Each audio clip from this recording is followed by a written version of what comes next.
34,000 ఎకరాలు ఇచ్చి 29,000 పైచిలకు రైతులు గత 5 సంవత్సరాలుగా నలిగిపోయి రోడ్ల మీదకి వచ్చి ముళ్ల కంచెల మధ్యలో కూర్చొని పోలీసు లాఠీ దెబ్బలు తిని కేసులు పెట్టించుకొని మీ కన్నీళ్లు తుడిచే వాళ్ళు ఉన్నారా ఆ రోజునని చాలా సార్లు మహిళా రైతులు నన్ను అడిగారు. ఆ రోజు అమరావతి మహిళా రైతుల పాత్ర చాలా అభినందనీయం. మగవాళ్లు ఆపేస్తే ఆడపడుచులు బయటకు వచ్చి తిరిగి పౌరుషం చూపించారు, ఆంధ్ర పౌరుషం చూపించారు.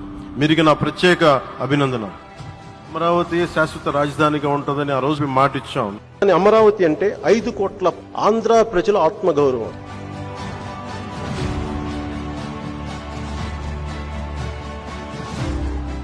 కొత్త ప్రభుత్వం ఏర్పాటు చేయగానే మిగతా ప్రాంతాలన్నింటికీ గౌరవిస్తూనే అభివృద్ధి మరింత చేస్తూనే అమరావతిని శాశ్వత రాజధానికి ఇంకెప్పటికీ ఎవరు కదపకుండా ఇక్కడే ఉంచి తీరేలాగా ఆ బాధ్యత మేము తీసుకుంటాం.